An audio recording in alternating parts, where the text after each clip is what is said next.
King Solomon was the son of King David. As the heir to the throne, Solomon had big shoes to fill.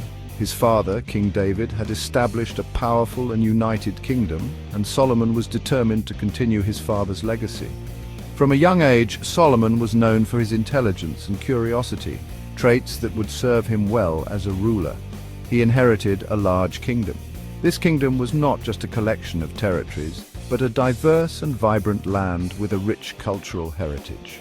The people of Israel looked to Solomon for guidance and leadership, and he was determined not to disappoint them. It stretched from Egypt in the south to the Euphrates River in the north.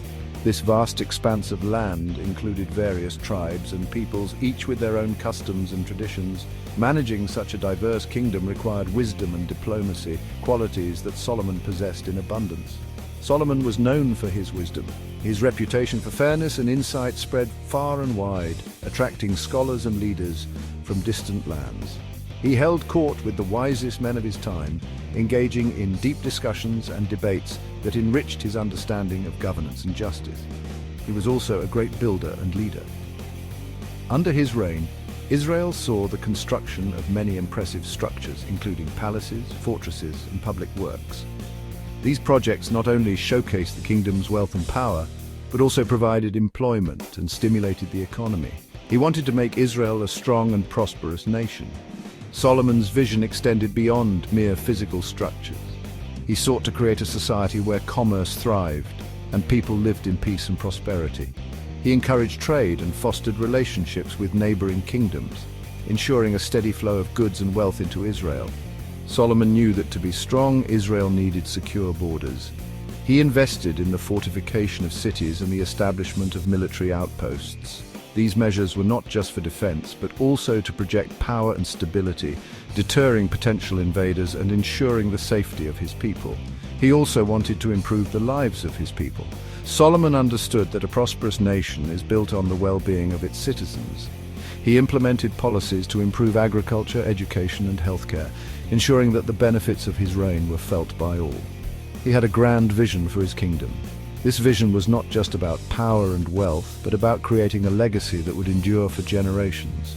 Solomon's plans were ambitious, but he was driven by a deep sense of purpose and a desire to honor his father's legacy. He dreamt of impressive cities, a magnificent temple, and a thriving economy. Solomon's vision for Israel was one of grandeur and prosperity, a kingdom that would be remembered for its achievements and its contributions to the world. His reign was a golden age for Israel, a time of peace, progress, and unparalleled success. King Solomon started by rebuilding the cities his father David had captured. These cities were in ruins after years of war. Solomon saw an opportunity to make them strong and prosperous. He ordered his workers to rebuild the houses and walls. He also instructed them to plant fields and vineyards. Solomon wasn't just rebuilding old cities, he also captured new territories. He extended the borders of his kingdom. This brought in new resources and people. Solomon's vision was to create a secure and wealthy kingdom for his people. Solomon wanted his kingdom to be safe from attack. He ordered the construction of many fortified cities. These cities had high walls and strong gates. They were designed to withstand sieges. Inside the walls, Solomon built storehouses for food and weapons. These cities weren't just for protection. They became important centers of trade. Merchants traveled from far and wide to buy and sell goods. The cities flourished under Solomon's rule. Building all these cities and fortresses required a huge amount of labor. Solomon conscripted workers from all over his kingdom. This included Israelites as well as people from the conquered territories.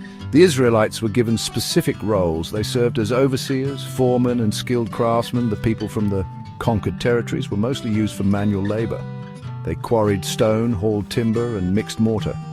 It was a massive undertaking that required the combined effort of many people. The most important building project of Solomon's reign was the temple in Jerusalem. King David had wanted to build a temple for the Ark of the Covenant, but he was not allowed to. God had chosen Solomon for this sacred task. Solomon used the finest materials for the temple. He imported cedar wood from Lebanon and gold from Ophir. Skilled craftsmen worked for years to complete the intricate carvings and decorations. The temple was a magnificent sight to behold. It was a symbol of God's presence in Israel. Friends in high places, King Hiram and the treasures of Tyre. Solomon had a very close relationship with King Hiram of Tyre. This friendship was not just a personal bond, but also a strategic alliance that benefited both their kingdoms immensely. Their partnership was a shining example of how diplomacy and mutual respect could lead to prosperity and peace. Tyre was a powerful city-state on the coast of the Mediterranean Sea. Known for its strategic location and bustling ports, Tyre was a hub of commerce and culture. The city's influence extended far beyond its borders, making it a key player in the ancient world. They were known for their skilled sailors and craftsmen. The sailors of Tyre were renowned for their ability to navigate the treacherous waters of the Mediterranean, while their craftsmen were masters of their trade, producing goods that were highly sought after across the region. King Hiram had helped David build his palace. This act of generosity and support laid the foundation for the strong relationship between Tyre and Israel. The palace, a symbol of David's reign, stood as a testament to the collaboration between the two kingdoms. He was also happy to help Solomon. When Solomon ascended to the throne, Hiram continued to offer his support, recognizing the potential for even greater collaboration. Their alliance was marked by mutual respect and a shared vision for the future. Hiram provided Solomon with cedar wood and cypress logs from the forests of Lebanon. These materials were essential for Solomon's ambitious building projects, including the construction of the magnificent temple in Jerusalem. The quality of the wood from Lebanon was unmatched, making it a prized commodity. He also sent his most skilled craftsmen to help with the construction of the temple and other buildings. These craftsmen brought with them the expertise and techniques that had been honed over generations, ensuring that the structures they built were not only functional, but also works of art. In return, Solomon gave Hiram wheat, barley, wine, and olive oil. These goods were not only staples of daily life, but also symbols of the agricultural bounty of Israel. The exchange of these items underscored the interdependence of their economies. It was a mutually beneficial relationship.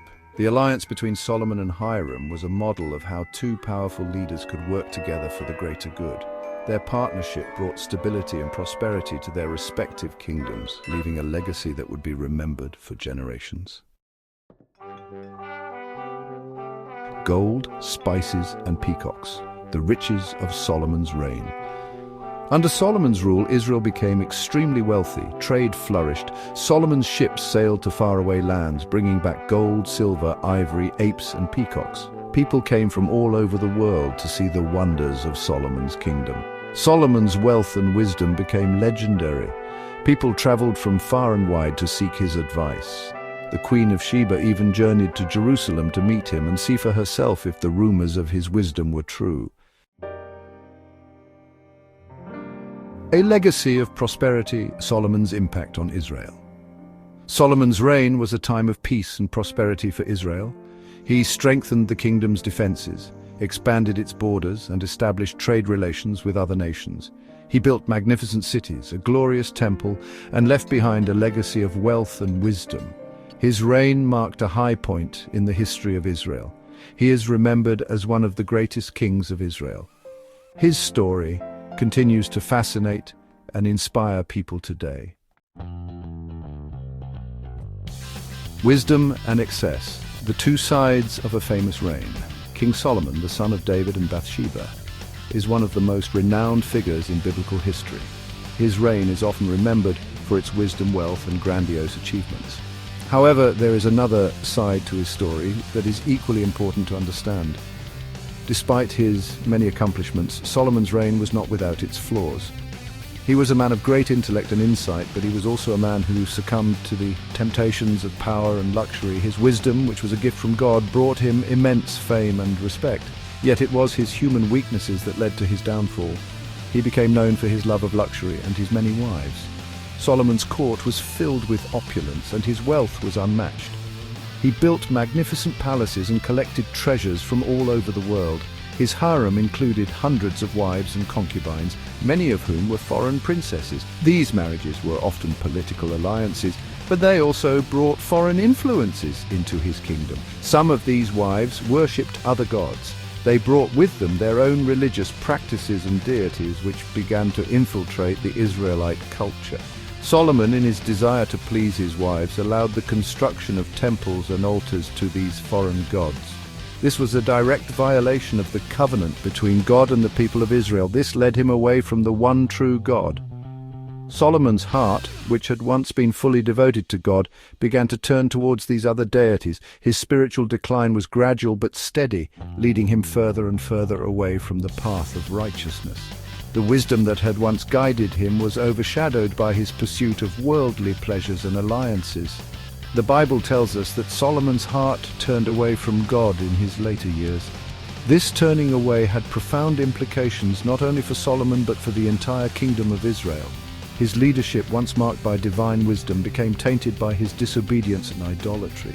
The consequences of his actions were far-reaching and long-lasting. This had negative consequences for his kingdom. The unity and prosperity that had characterized Solomon's early reign began to unravel. The kingdom faced internal strife and external threats. The seeds of division were sown, leading to the eventual split of the kingdom after Solomon's death. His legacy, once a beacon of wisdom and prosperity, became a cautionary tale of the dangers of turning away from God. His story serves as a reminder that even the wisest and most powerful rulers are not immune to temptation and the consequences of straying from God's path. Solomon's life is a complex tapestry of wisdom and folly, devotion and disobedience.